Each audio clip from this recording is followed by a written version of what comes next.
You have to make sure that you have a savings plan that you're ready to go with all the time. Another thing is that you need to think about your credit card.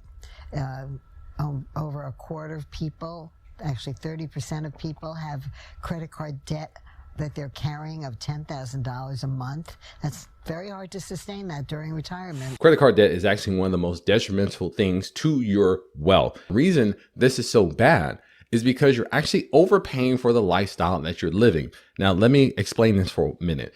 Let's say, and I'm going to use very easy numbers. Let's say that you go and get a hamburger for $1. I don't know where you can get one for $1. They're getting rid of dollar menus, but let's say you go get a hamburger for $1. Okay. That's $1 American dollar. You pay $1 in cash. That's it. Boom, boom, boom. You have one hamburger. Okay. Now, let's say you buy that same hamburger, but you buy it on a credit card and your interest rate is 20%. And that's a very low number. Some of them are even as high as 30% and more, but that's a whole nother conversation. Okay. So you buy that on your credit card and it's $1 and it's 20% interest. So at the end of the year, you've paid $1.20 for that hamburger if you pay it off after that 1 year.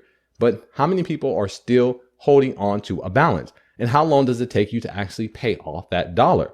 It may take you 3 years. So now you're paying $1.72 for that same hamburger. So you are almost doubling the amount of money that you're paying for that same hamburger. And that's why we see this gap in retirement. We think, okay, well, I've only spent $1. I only bought this clothes for $10. But if you're buying it on credit and you have to pay the interest charges, you're paying sometimes 2 and 3 times what that actual item costs. So you're living a life that takes 2 and 3 times the income that you have, but you don't. So it's causing you to go in debt deeper and deeper and deeper. And I tell people all the time, the same strategy and the same overwhelming feeling that you get from debt, you can have that through investment. Think about this. If your credit card is going to charge you 20% guaranteed every day, every month, every year, consistently, right? What if you paid yourself consistently every day, every month, and consistently, you are going to have overwhelming amount of wealth instead of an overwhelming amount of debt.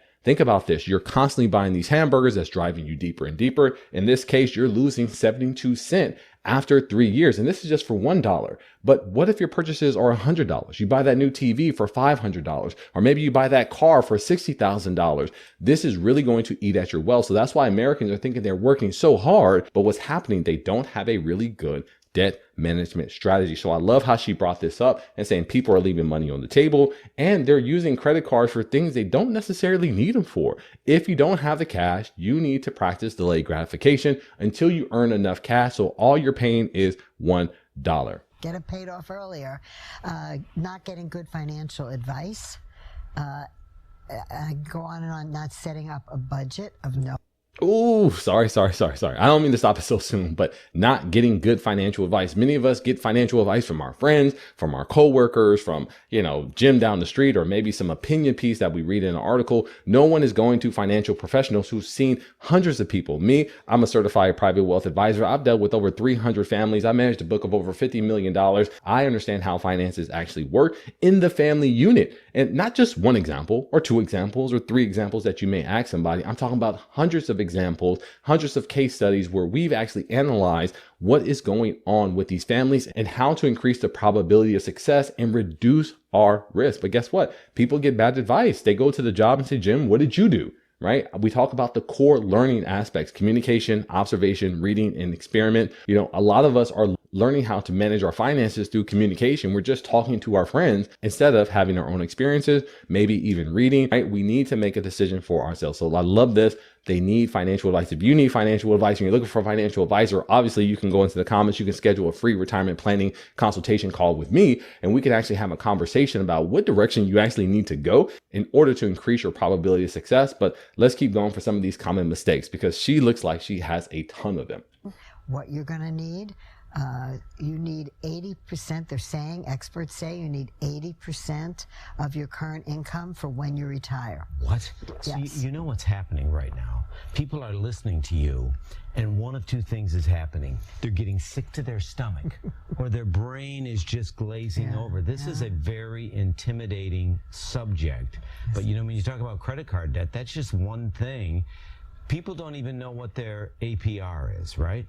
First off, what is an APR and what kind of shocking numbers are there? Well, that's the average percentage rate that you're paying on your credit, right? Yeah. And it varies. Yeah. And you need to check that out because some credit cards will have a lower APR rate, and you want to find out because you want to pay the lowest interest rate that you possibly can, or better yet, you want to reduce that debt. And watch them too, because sometimes they'll sneak you in, and then all of a sudden the rate jumps, and it's what in the world happened? Yes. You get that letter in the mail, and you might not have opened it or read it carefully. That's right. Is it ever too late to start saving? Absolutely not. So another thing is you really need to have an emergency fund, even if you can only put $5 or $10 a week away for that. That's what really gets people in the end. You know, that medical expense or something that you just didn't see coming. Yeah. So that's one thing. You also need to check in with Social Security. You know, you can call Social Security. You can make an appointment to talk to someone there, and they can tell you exactly how to plan out. So there's many, many things that you can do. Same thing with Medicare. You know, people need to understand what their expenses are going to be once they retire and they go on Medicare. I do want to make this point too about Social Security. If you feel a little bit intimidated by going and talking to somebody or maybe a little uncomfortable, you can actually go online to ssa.gov. I'm going to try to put the link somewhere here, or at least the website that you can go to. It's a government website, so this is not some third party. You can actually register with the Social Security Administration, and they will outline how much you're expected to make based on your annual income over the past X amount of years to determine how much income you're actually going to get. And many people don't really understand that Social Security is not a golden parachute. It's not like, okay, I'm retired and I may not have an income from my job, but Social Security is going to save me. When you see the amount of money that you're going to get from Social Security, you may start to rethink a few things. Almost like she said, you need 80% of your income. That means that if you're making $100,000, you're going to need at least $80,000 a year in order to sustain your lifestyle, if that's what you want to do.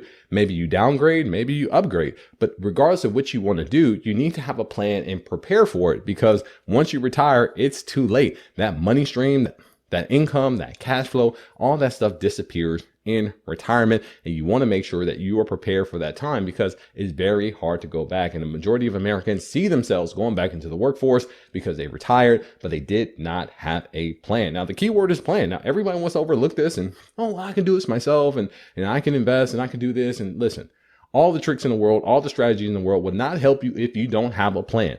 I have tons and tons of strategies, tax strategies, investment strategies, all across the board, retirement strategies. I have tons of them. But guess what? They don't work unless you do, until we understand your situation, because everything is not for everybody. Just because you see it on the internet, someone doing day trading, or someone investing in options, or someone investing in bonds, or someone investing in stocks, doesn't mean that's the right thing for you. Some people may have a target date fund, or some people may have a mutual fund that they love, but that may not be you. So you cannot get your personalized advice on a general platform. You have to take that time. You have to have humility and reach out to somebody and says, hey, listen, I need help. It may not be overwhelming help. It just may be one thing, but we have to be humble enough to say, I need help with this one thing.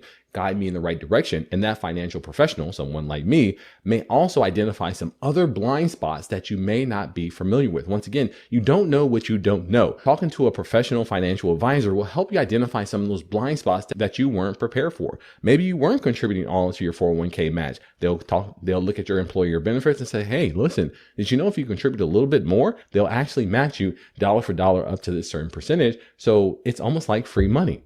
They may not know those things. There are other tips and tricks that we have. If you need help, once again, you can click in the comments, and there's going to be a link for a free retirement planning consultation call with me, AB Ridgeway, where we can kind of talk about your position, what you can do, and some of the things that you may want to look out for before you retire. And maybe if you're recently retired, what you can look forward to and leverage going forward.